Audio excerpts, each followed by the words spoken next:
ازيكم عاملين ايه؟ يا رب تكونوا كلكم بألف خير. النهارده هنعمل مع بعض لوك العيون ده،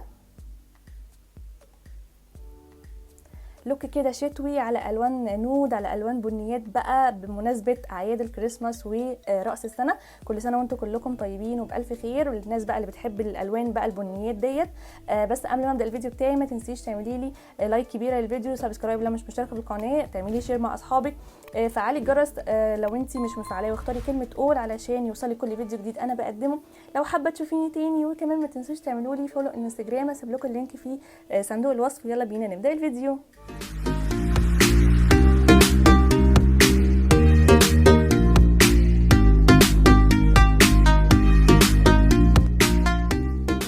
تاني وهعمل الحواجبي بالقلم بتاع شي جلام اللي هو درجة شوكليت.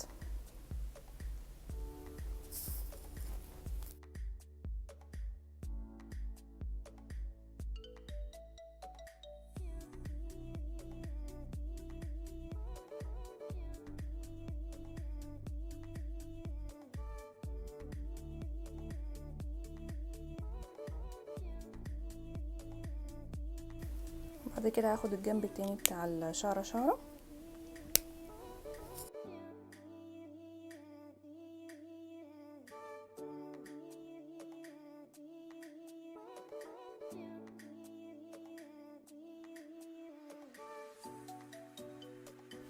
بعد ما عملت بقى الحاجبين الاتنين هبتدي اجيب السبولي اللي هي الفرشه اللي بنسرح بيها الحواجب، وامشط شعر الحاجب كده اهو بيها عشان ادمج كل المنتجات اللي انا حطيتها على الحاجب ويبقى متسرح.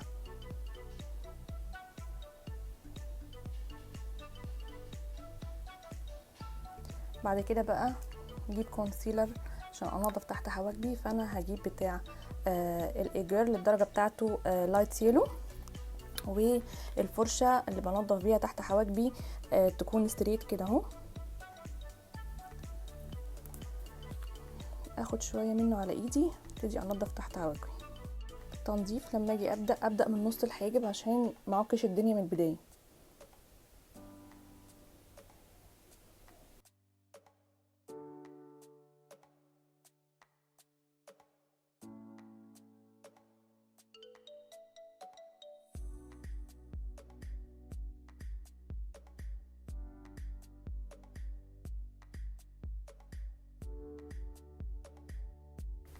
واجي بقى بالسبونج بتاعتي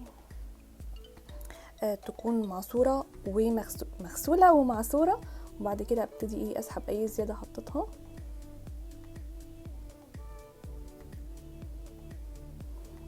بالشكل ده.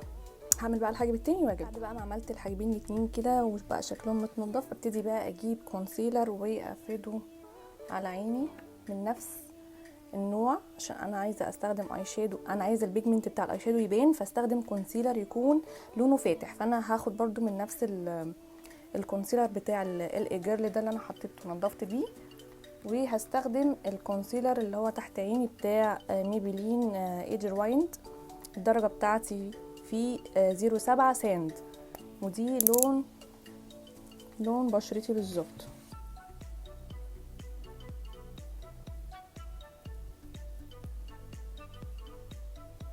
ما حطيتش الفاتح تحت عيني ليه؟ علشان الفاتح تحت عيني انا عندي برضو شويه هالات على خفيف. لو حطيت الفاتح تحت عيني فاتح قوي وانا عندي هالات، فانت اكنك بتحطي لون ابيض على لون اسود، فهتلاقي قلب معاكي بلون رمادي. فانت المفروض يا اما عايزه تحطي فاتح ممكن تكنسلي الاول بلون غامق وبعد كده تبتدي تحطي اللون الفاتح، لكن انا بختصر الخطوه دي، يعني بدل ما احط كذا منتج تحت عيني فانا بحط درجه بشرتي بحيث ان انا اخفي الهالات على بسيط ويديني شكل طبيعي، وفي نفس الوقت ما احطش منتجات كتير تحت عيني علشان ما يعمليش تخطيط ويخش في الخطوط ويعمل لي تكسير تحت عيني. حطيت بقى الكونسيلر كده، وبعد كده المفروض ان انا احط الكونسيلر الفاتح فوق عينيا، زي ما قلت لكم احط بتاع الايجيرل.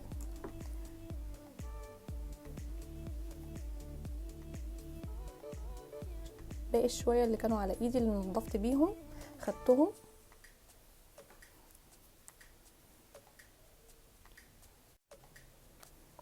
وبعد كده بقى اجيب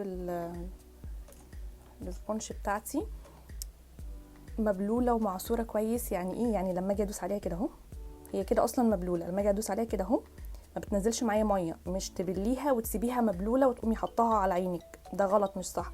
لازم تكون معصوره كويس، ما فيهاش ولا نقطه ميه. لما تيجي تدوسي عليها كده ما فيهاش ولا نقطه ميه تنزل منها.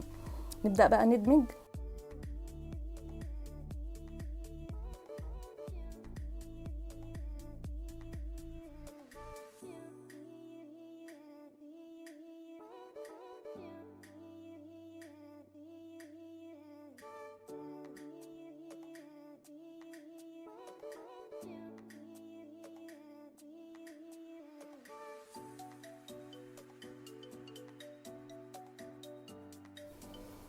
بعد ما ندمج بقى نبتدي نثبت بالباودر.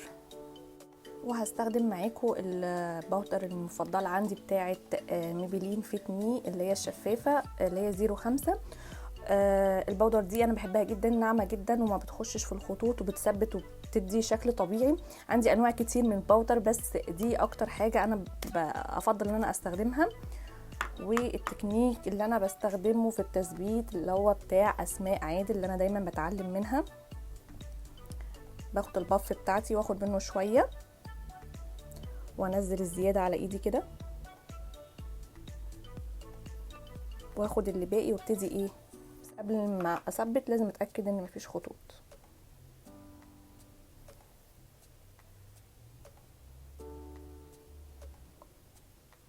ثبت الاول بالراحه، بعد كده في المره التانية ابتدي اتقل ايدي، اخد شويه وانزل الزياده على ايدي وابتدي اتقل ايدي في المره التانية.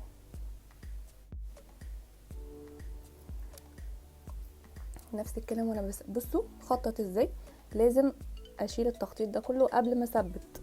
لو ثبتت على التخطيط هيثبت معايا الشكل المخطط دوت على الاي شادو.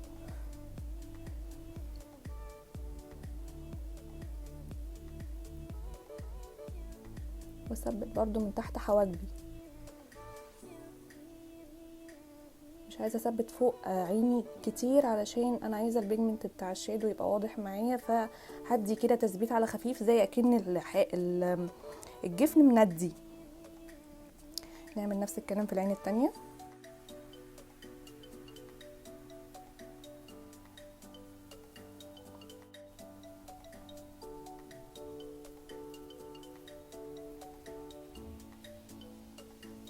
بس كده بقى احنا ثبتنا كل حاجه. بصوا الشكل ناعم ازاي تحت العينين ومفيش اي حاجات مخططه عشان احنا مثبتين صح.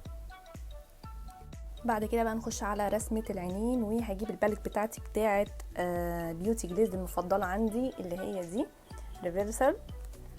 وهجيب فرشه تكون بتاعه حواجب، تكون رفيعه ومبططه. بصوا السمك تكون بترسم خط رفيع جدا، بتاعه حواجب بقى، بتاعه ايلاينر، زي ما تكوني بتستخدميها، بس المهم ان هي تكون رفيعه ومبططه قوي كده. وهستخدم اول حاجه شادو لونه اسود في البدايه علشان احدد الخط بتاع الايلاينر اللي هرسم بيه. اجي بقى من عند زاويه العين كده وابتدي ارسم ايلاينر بس على مفتوح.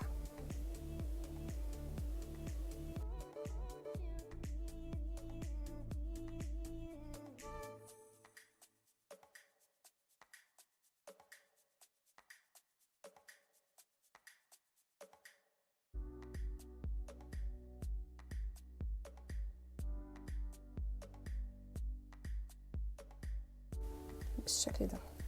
هعمل بقى العين التانية واجي بعد ما خلصت بقى العين الاتنين بالشكل ده هبتدي بقى اجيب فرشة تكون شعرها مبطط كده اهو، ويكون شعرها مضغوط في بعض.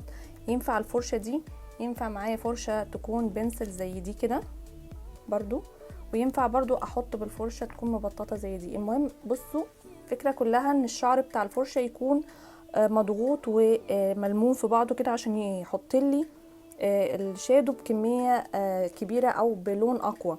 فانا هستخدم معاكم زي ما قلت لكم الفرشه دي، وهحط اللون، هختار لون بني غامق اللي هو ده.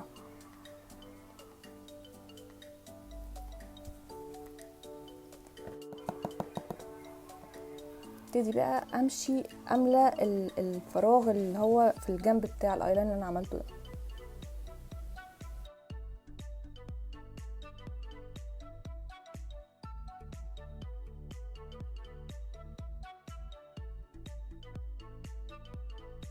واتقل اللون، يعني اخلي اللون يبان عندي قوي تقيل. عشان كده قلت لكم ما نثبتش الكونسيلر اللي احنا حطيناه فوق عينينا، ما نثبتهوش جامد عشان الشادو يمسك ويلزق عليه ويبين اللون بتاعه.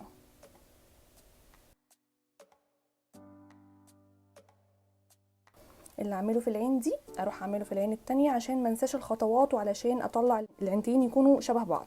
هعمل العين التانية واجيلكم. بعد بقى ما خلصت العين التانية وبقى الشكل عامل كده، هجيب ممكن استخدم نفس الفرشة اللي انا استخدمتها بس انضفها كويس، او اجيب فرشة تانية. انا هستخدم فرشة تانية اللي هي تكون برضو مبططة نفس فكرة الفرشة الاولانية، بس عشان ما ادخلش الالوان في بعض. بس لو انت عايزه تستخدمي نفس الفرشه مفيش اي مشكله، بس نضفيها من اللون الغامق كويس. وهستخدم لون افتح شويه من اللون البني اللي انا حطيته في الاول، فهاخد اللون ده.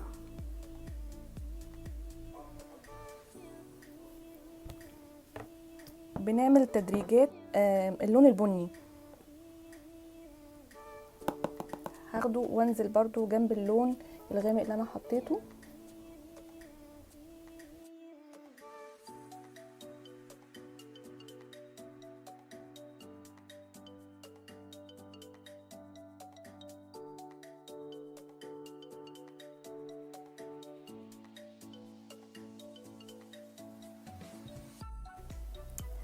حطيته كده، شايفين كده في فاصل ما بين اللون الفاتح واللون الغامق، في خط صريح محدد. انا ما ينفعش اسيب الشادو كده، لازم ادمج بحيث ادخل اللونين في بعض عشان ما يبانش الخط الصريح الفاصل ده، واموه اللونين اكن اللون الغامق طالع من اللون الفاتح فيه. فهحتاج فرشه تكون بتاعه دمج صغيره، فهاخد الفرشه دي فاضيه ما فيهاش اي حاجه، وابتدي اموه اللونين وادخلهم في بعض.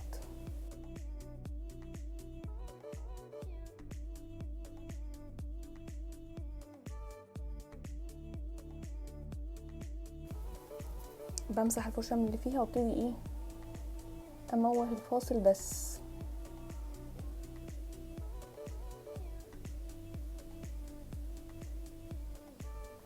خدي وقتك في الدمج، يعني ما تسربعيش نفسك، افضلي ادمجي لحد ما تحسي ان اللونين دخلوا في بعض.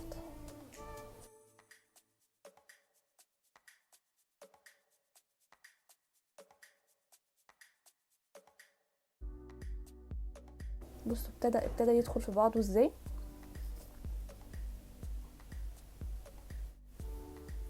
بصوا دخل في بعضه، تحسوا الالوان بقت متناغمه مع بعضيها، ما بقاش فيه الخط الفاصل اللي كان موجود في الاول. هرجع بقى احط العين التانية واجيلكم. بعد ما خلصت العين الاتنين كده، شايفين تدريجة الالوان عامله ازاي، دخلنا الالوان في بعض.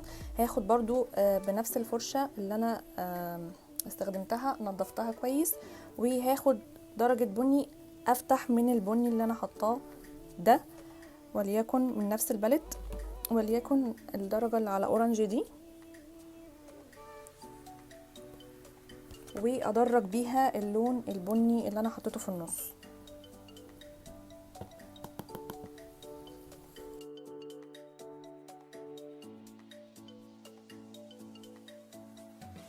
احط منها على خفيف بحيث ان اخلي ان اكن اللون البني اللي في النص ده متموه على فاتح لقدام.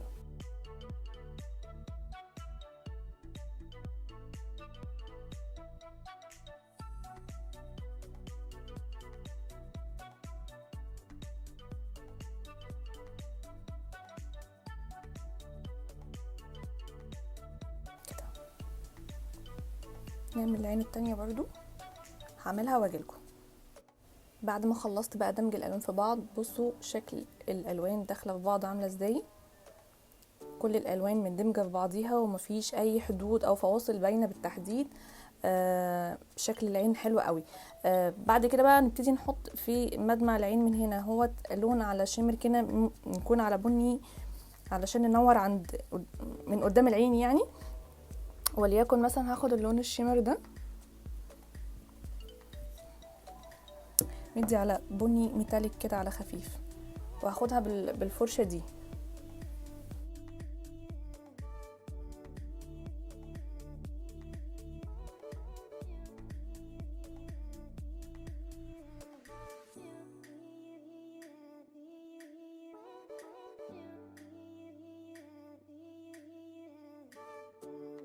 بعد كده اجيب الهايلايتر بتاعي ويت ان وايلد الدرجة دي اللي هي على جولد.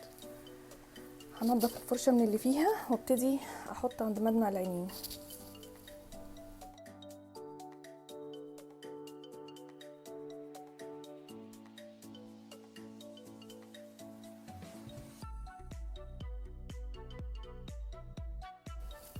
واحط على خفيف كده من تحت الحاجب برضو عشان انور تحتيه.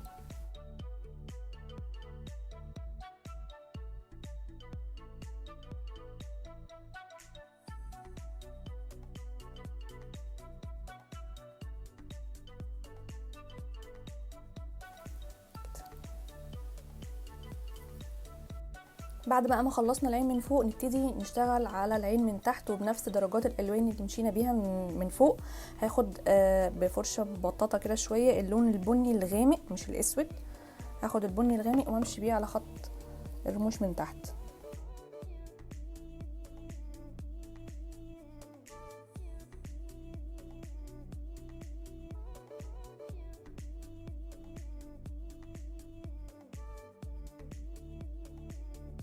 بعد كده هاخد فرشه بنسل واخد درجه اللون الفاتحه اللي هي اللي انا حطيتها في النص دي، ادمج بيها الدرجه الغامقه تحت العينين.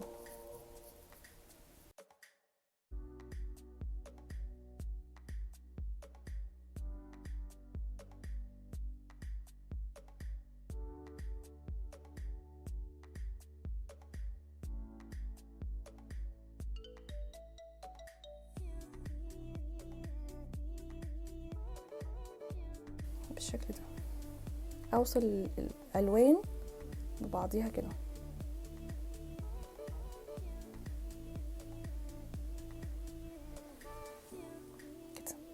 عامله العين التانية واجي. بعد ما خلصت خالص كده العينين من تحت، ممكن نعمل حركه حلوه كده من تحت العين بالفرشه المبططه اللي احنا استخدمناها حطينا بيها اللون الغامق. اخد اللون الغامق على خفيف وابتدي اعمل فتحه للعين من تحت، يعني افتح العين من تحت من قدام.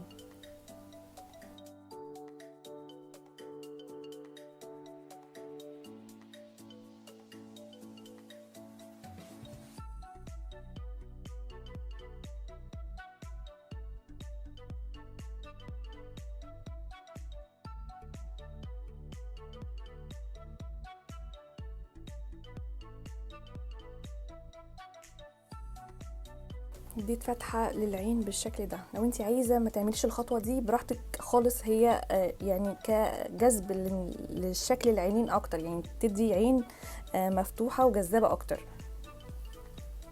بعد كده ابتدي اجيب الايلاينر بتاعي. انا بستخدم بتاع ميبلين سوبر ستاي هايبر ايزي. القلم ده خطير جدا يا جماعه، السواد بتاعه ما اقولكوش فاحم وبيرسم معايا بسهوله جدا ودقيق جدا في الرسم يعني.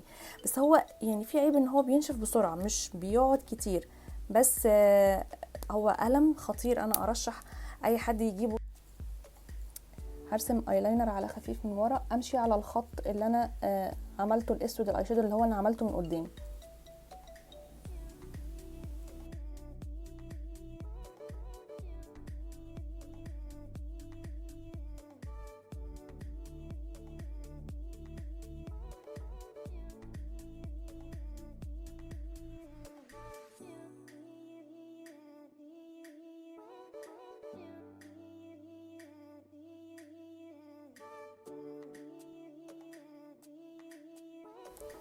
زي نص ايلاينر واعمل مدمع للعينين.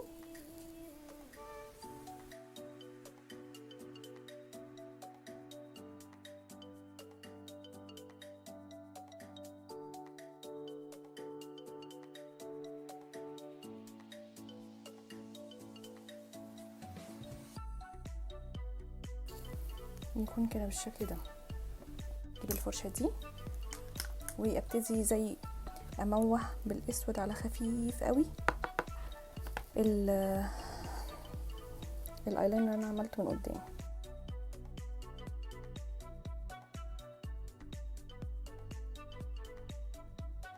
هيكون بالشكل ده. هعمل بقى العين التانية واجيلكم. خلصت العين الاتنين بالشكل ده. بعد كده هحط معاكم الماسكارا بتاعه لوريال بتاعه اير فوليوم.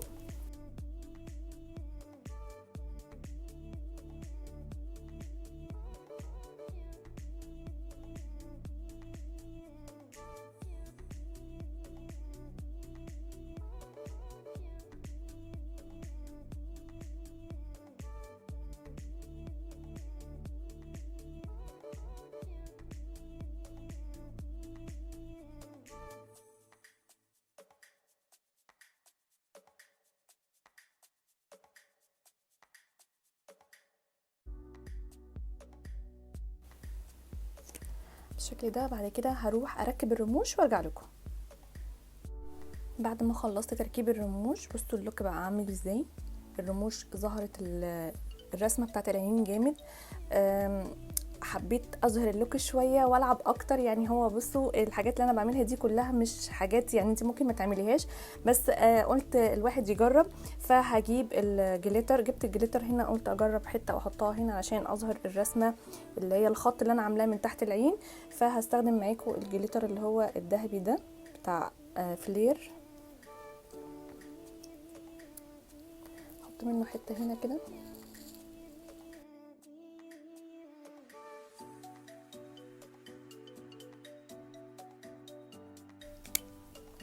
واحط منه برضو على الخط بتاع الايلاينر من ورا.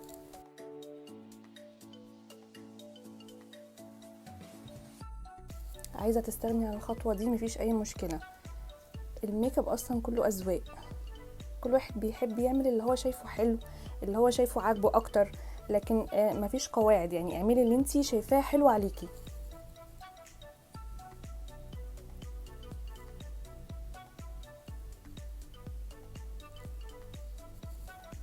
بصوا كده، ده شكل اللوك النهائي. وبكده اكون خلصت الفيديو بتاع النهارده، ويكون اللوك بتاعنا خلص. يا رب يكون عجبكم وتكونوا استفدتوا منه.